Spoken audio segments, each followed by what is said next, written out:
Hello, friends, enemies, those of you yet unspecified. I'm going to wait around for a hot minute and see if I can get anybody on this live stream, but then we'll get into the fun stuff.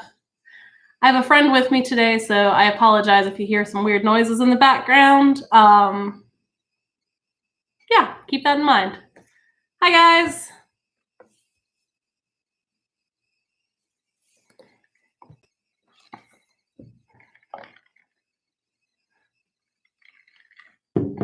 So today we are reading starting Mary Shelley's Frankenstein.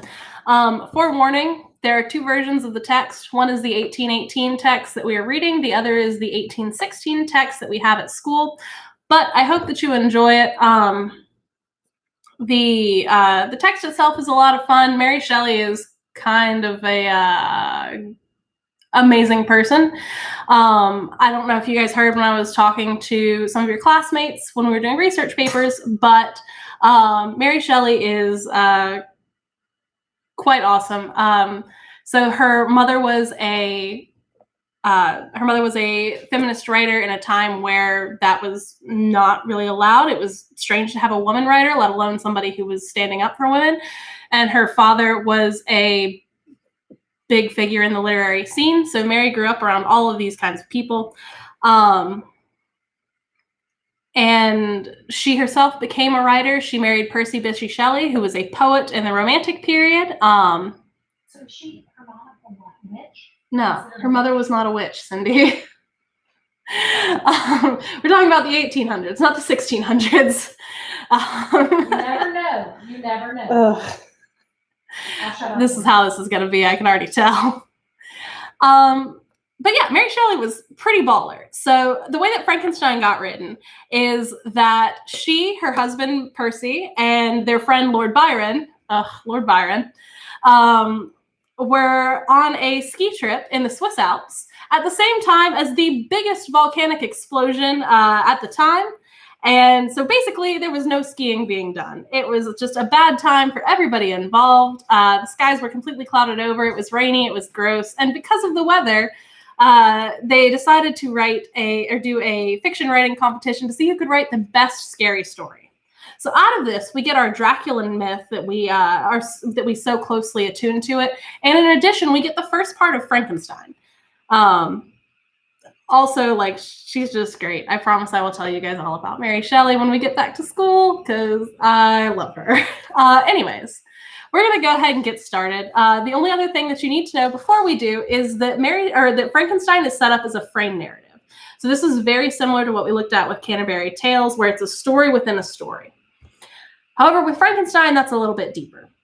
So what we're starting out with today is the first 4 letters of Frankenstein. So we've got this guy named Robert Walton, and he is writing letters to his sister, Mary Seville. Robert is getting on a trip to go explore the Arctic because he is an explorer, and he wants to see kind of the beauties of nature and the majesties of all these things. So that's where we're going to be starting today. And then we'll get into the rest of the narrative when it goes further and further down our frame story a little bit later. Frankenstein, or the Modern Prometheus. Letter 1. To Mrs. Seville, England. St. Petersburg, December 11th, 17 blank. You will rejoice to hear that no disaster has accomplished the commencement of an enterprise which you have regarded with such evil forebodings. I arrived here yesterday, and my first task is to assure my dear sister of my welfare and increasing confidence in the success of my undertaking. I am already far north of London, and as I walk in the streets of Pittsburgh, I feel a cold northern breeze play upon my cheeks, which braces my nerves and fills me with delight. Do you understand this feeling? This breeze, which has traveled from the regions towards which I am advancing, gives me a foretaste of those icy climes. Inspirited by this wind of promise, my daydreams become more fervent and vivid. I try in vain to be persuaded that the pole is the seat of frost and desolation.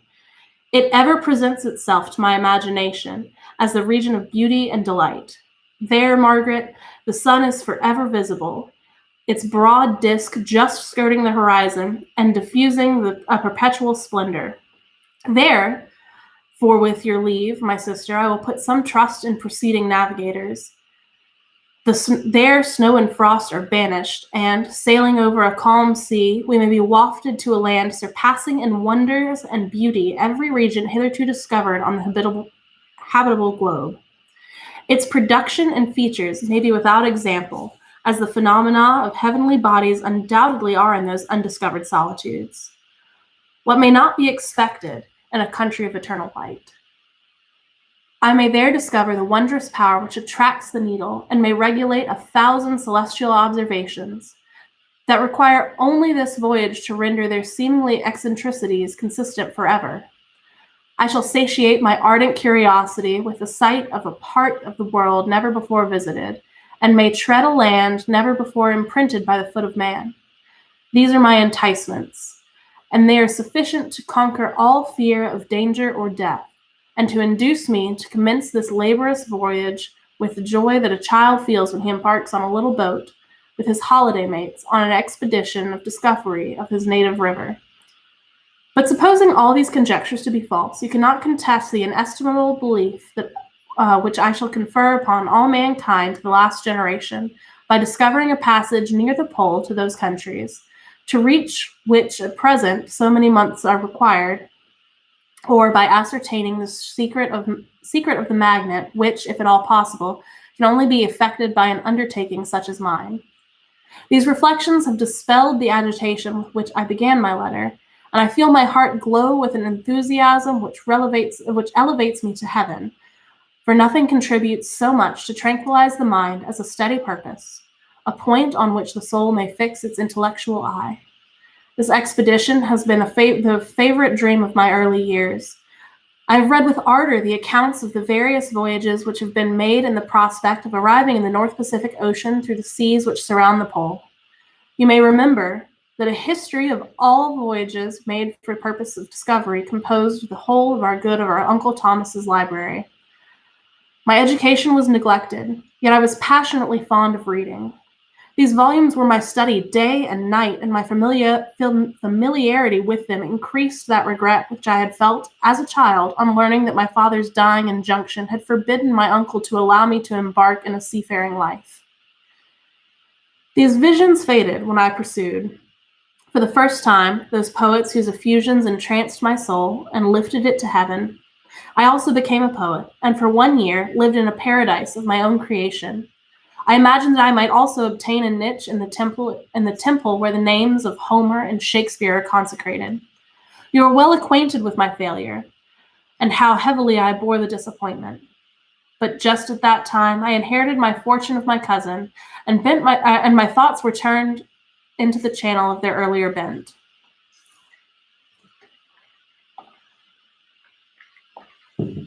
"6 years have passed since I resolved on my present undertaking. I can, even now, remember the hour from which I dedicated myself to this great enterprise. I commenced by inuring my body to hardship. I accompanied the whale fishers on several expeditions to the North Sea. I voluntarily worked harder than the common sailors during the day and devoted my nights to the study of mathematics, the theory of medicine, and those branches of physical science from which a naval adventurer might derive the greatest practical advantage. Twice I actually hired myself as an undermate in a Greenland whaler and acquitted myself to admiration. I must own I felt a little proud when my captain offered me the second dignity in the vessel, and entreated me to remain with the greatest earnestness, so valuable did he consider my services. And now, dear Margaret, do I not deserve to accomplish some great purpose? My life might have passed in ease and luxury, but I prefer glory to every enticement that wealth placed in my path. Oh, that some encouraging voice would answer in the affirmative. My courage and my resolution is firm, but my hopes fluctuate, and my spirits are often depressed. I am about to proceed on a long and difficult voyage, the emergencies of which will demand all my fortitude. I am required not only to raise the spirits of others, but sometimes to sustain my own when theirs are failing. This is the most favorable period for traveling in Russia. They quick fly over the snow in their sledges. The motion is pleasant, and in my opinion, far more agreeable than that of an English stagecoach. The cold is not excessive if you are wrapped in furs, a dress which I have already adopted, for there is a great difference between walking the deck and remaining seated motionless for hours when no exercise prevents the blood from actually freezing in your veins. I have no ambition to lose my life on the post road between St. Petersburg and Archangel. I shall depart for the latter town in a fortnight or 3 weeks, and my intention is to hire a ship there, which can easily be done by paying the insurance for the owner, and to engage as many sailors as I think necessary among those who are accustomed to the whale fishing. I do not intend to sail until the month of June. And when shall I return? Ah, dear sister, how can I answer this question? If I succeed, many, many months, perhaps years, will pass before you and I may meet. If I fail, you will see me again soon, or never. Farewell, my dear, excellent Margaret. Heaven shower down blessings on you, and save me that I may again and again testify my gratitude for all your love and kindness. Your affectionate brother, Robert Walton.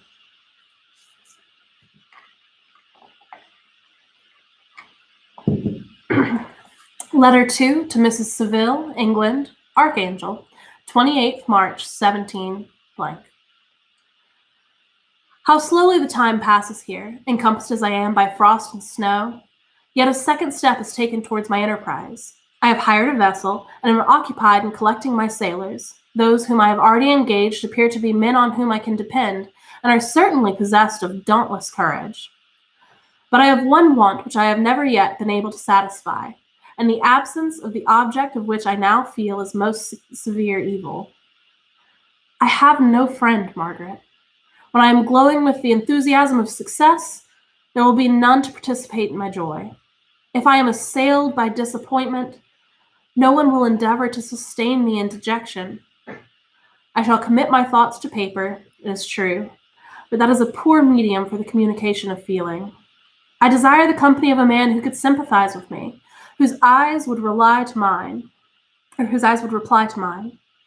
You may deem me a romantic, my dear sister, but I bitterly feel the want of a friend. I have no one near me, gentle yet courageous, possessed of a cultivated as well as of a capacious mind, whose tastes are like my own, to approve or amend my plans. How would such a friend repair the faults of your poor brother? I am too ardent in execution, and too impatient of difficulties. But it is still a greater evil to me that I am self-educated. For the first 14 years of my life, I ran wild on a common, and read nothing but our Uncle Thomas's books of voyage. At that age, I became acquainted with the celebrated poets of our own country, but it was only when it had ceased to be in my power to derive its most important benefits from such a conviction that I perceived the necessity of becoming acquainted with more languages than that of my native country. Now I am 28, and am in reality more illiterate than many schoolboys of 15. It is true that I have thought more, and that my daydreams are more extended and magnificent, but they want, as the painters call it, keeping. And I greatly need a friend who would have sense enough not to despise me as a romantic, and affection enough for me to endeavor to regulate my mind. Well, these endeavors are useless complaints. I shall certainly find no friend on the wide ocean, nor even here in Archangel among merchants and seamen. Yet some feelings, unallied to the droves of human nature, beat even against these rugged bosoms. My lieutenant, for instance, is a man of wonderful courage and enterprise. He is madly desirous of glory. He is an Englishman, and in the midst of national and professional prejudices, unsoftened by cultivation, retains some of the noblest endowments in humanity. I first became acquainted with him on board a whaling vessel. Finding that he was unemployed in the city, I easily engaged him to assist in my enterprise. The master is a person of excellent disposition, and is remarkable in the ship for his gentleness and the mildness of his discipline. He is indeed so amiable of nature that he will not hunt, a favorite, and almost the only amusement here, because he cannot endure to spill blood. He is moreover heroically generous. Some years ago, he loved a young Russian lady of moderate fortune, and having amassed a considerable sum of prize money, the father of the girl consented to the match. He saw his mistress once before the destined ceremony, but she was bathed in tears and, throwing herself at his feet, entreated him to spare her, confessing at the same time that she loved another, but that he was poor, and that her father would never consent to the union. My generous friend reassured the suppliant, and on being informed of the name of her lover, instantly abandoned his pursuit. He had already bought a farm with his money, on which he had designed to pass the remainder of his life, but he bestowed the whole on his rival, together with the remains of his prize money, to purchase stock, and then himself solicited the young woman's father to consent to her marriage with her lover. But the old man decidedly refused, thinking himself bound in honor to my friend, who, when he found the father inexorable, quitted his country, nor returned until he heard that his former mistress was married according to her inclinations. What a noble fellow, you will exclaim. He is so, but then he has passed all his life on board a vessel, and has scarcely an idea beyond the rope and the shroud. But I do not suppose that, because I complain a little, or because I can conceive a consolation for my toils which I may never know, and I am wavering in my resolutions. Those are as fixed as fate, and my voyage is only now delayed until the weather shall permit my embarkation. The winter has been dreadfully severe, but the spring promises well, and it is considered as remarkably early season, so that perhaps I may sail sooner than I expected. I shall do nothing rashly. You know me sufficiently to confide my prudence and considerativeness whenever the safety of others is committed to my care. I cannot describe to you my sensations on the near prospect of my undertaking.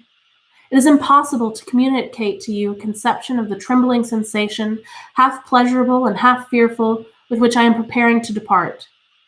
I am going to unexplored regions, to the land of mist and snow, but I shall kill no albatross, therefore do not be alarmed for my safety. Shall I meet you again, after having traversed immense seas and returned by the most southern cape of Africa or America? I dare not express such success, yet I cannot bear to look on the reverse side of the picture. Continue to write to me at every opportunity. I may receive your letters, though the chance is very doubtful, on some occasion when I need them most to support my spirits. I love you very tenderly. Remember me with affection, should you never hear from me again. Your affectionate brother, Robert Walton.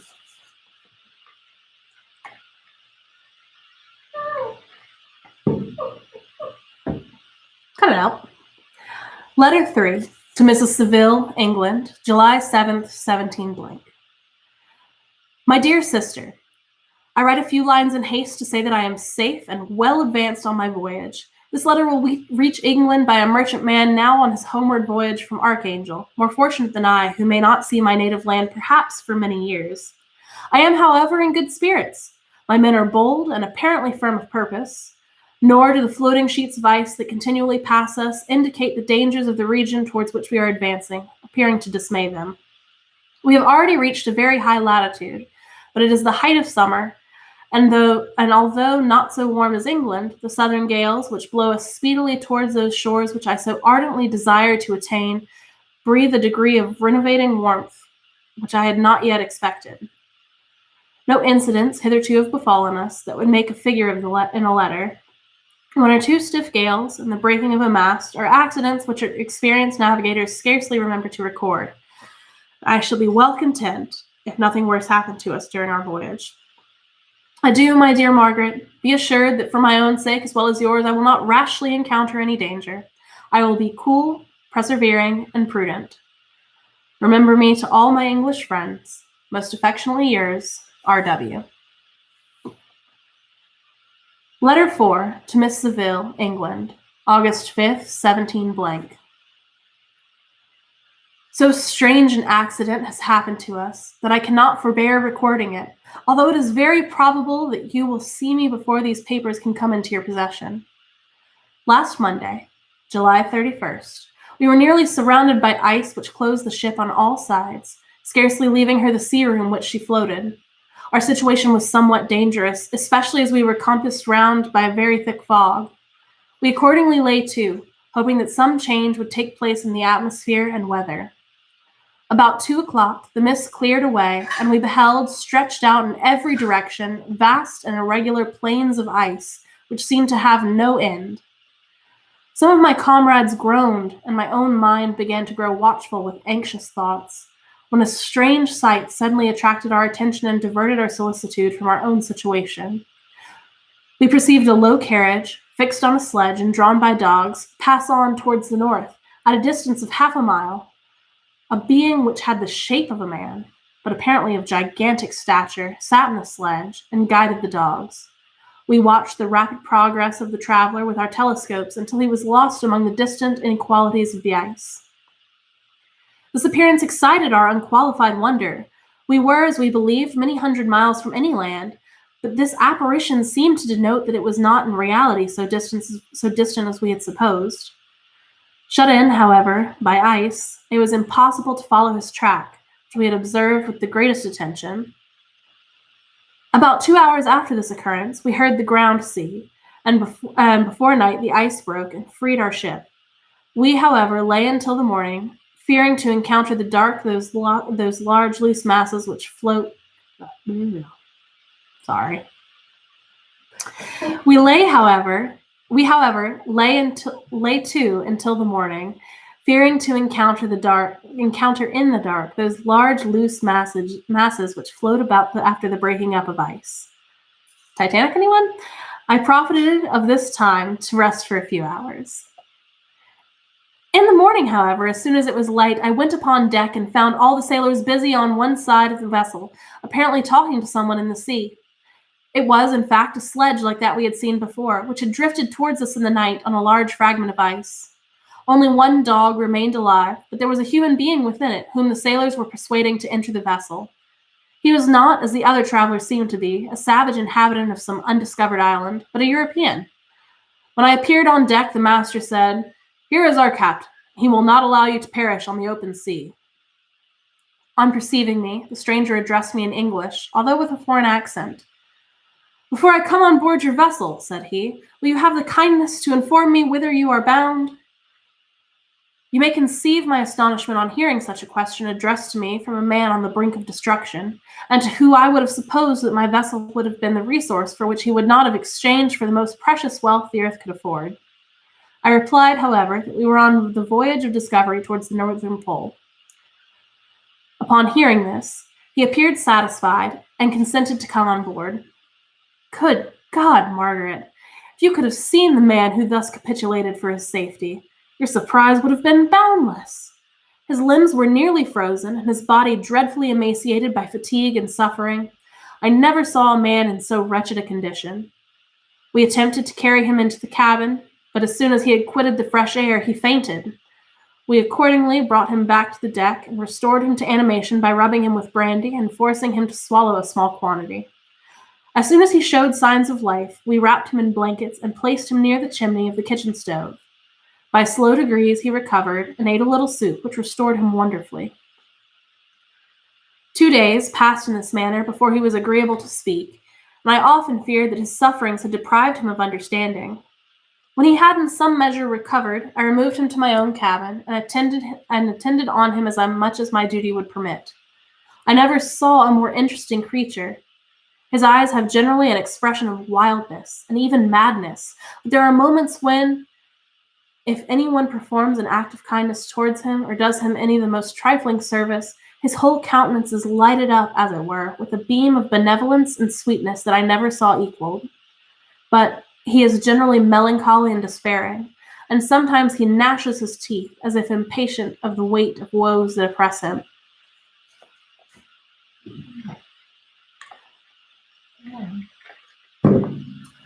When my guest was a little recovered, I had great trouble to keep off the men, who wished to ask him 1,000 questions, but I would not allow him to be tormented by their idle curiosity in a state of body and mind whose restoration evidently depended on entire repose.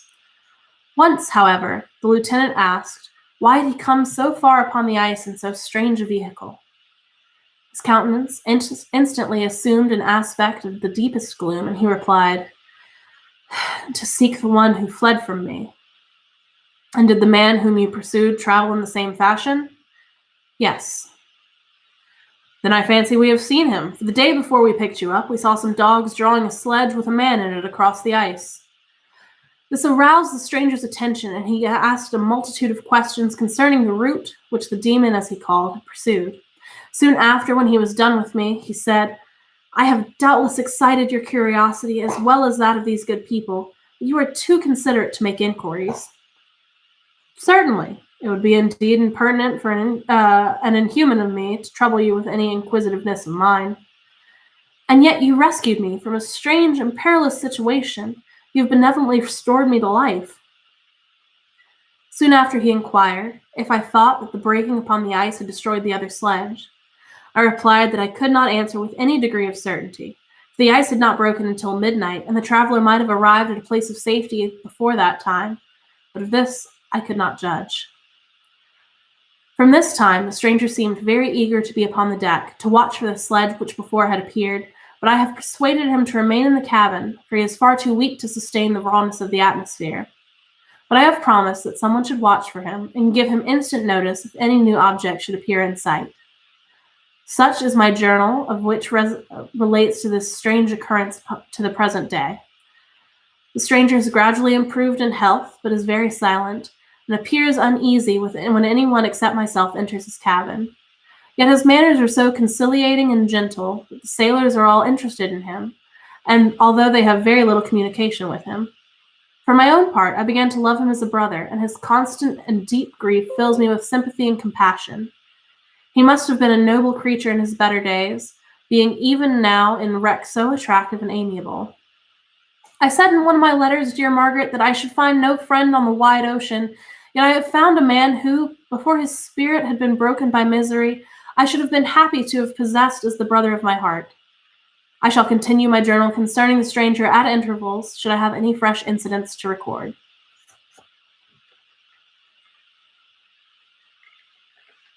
August 13th, 17 blank. My affection for my guest increases daily. He excites at once my admiration and my pity to an astonishing degree. How can I see so noble a creature destroyed by misery without feeling the most poignant grief? He is so gentle, yet so wise. His mind is so cultivated. And when he speaks, although his words are culled with the choicest art, yet they flow with rapidity and an unparalleled eloquence. Blech. He is now much recovered from his illness and is continually on the deck, apparently watching for the sledge that preceded his own. Yet, although unhappy, he is not so utterly preoccupied by his own misery, but that he interests himself deeply in the employments of others. He has asked me many questions concerning my design, and I have related a little bit of my history frankly to him. He appears to be pleased with the confidence and has suggested several alterations to my plan, which I shall find exceedingly useful.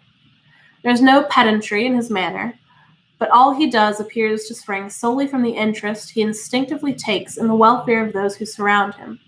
He is often overcome by gloom, and then he sits by himself and tries to overcome all that is sullen or unsocial in his humor. These paroxysms pass from him like a cloud before the sun, though his dejection never leaves him. I have endeavored to win his confidence, and I trust that I have succeeded.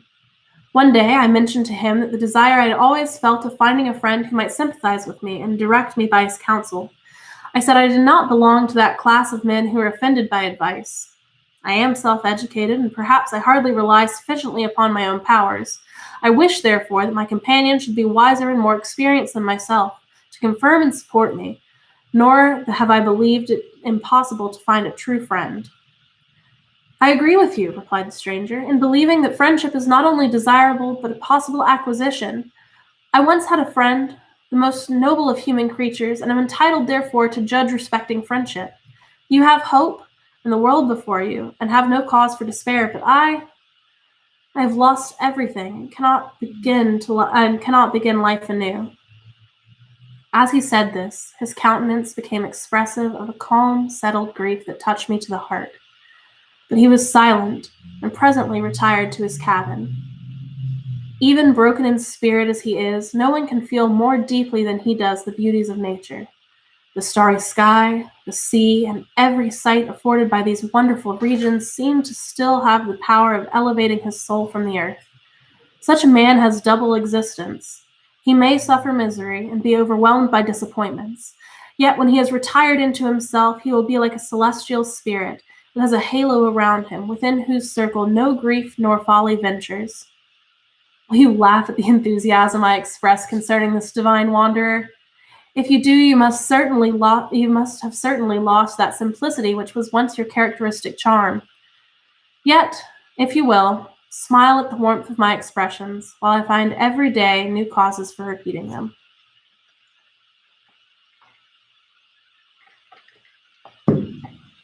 August 19th, 17 blank. Yesterday, the stranger said to me, "You may easily perceive, Captain Walton, that I have suffered a great deal in unparalleled misfortune. I have determined once that the memory of these evils should die with me. You have won me to alter my determination. You seek for knowledge and wisdom as I once did, and I ardently hope that the gratification of your wishes may not be a serpent to sting you as mine have been. I do not know the relation of my misfortune to be useful to you, yet if you are inclined, listen to my tale. I believe that the strange incidents connected with it will afford a view of nature which may enlarge your faculties and understanding. You will hear of powers and occurrences such as you have been accustomed to believe impossible. But I do not doubt that my tale conveys in its series of internal evidence of the truth of the events of which it has composed. You may easily conceive that I was much gratified by the offered communication, yet I could not endure that he should renew his grief by a recital of his misfortune. I felt the greatest eagerness to hear the promised narrative, partly from curiosity and partly from a strong desire to ameliorate his fate, if it were in my power. I expressed these feelings in my answer. "I thank you," he replied, "for your sympathy, but it is useless. My fate is nearly fulfilled. I wait but for one event, and then I shall repose in peace. I understand your feeling," continued he, perceiving that I wished to interrupt him, "but you are mistaken, my friend. If thus you will allow me to name you, nothing can alter my destiny. Listen to my history, and you will perceive how irrevocably it is determined."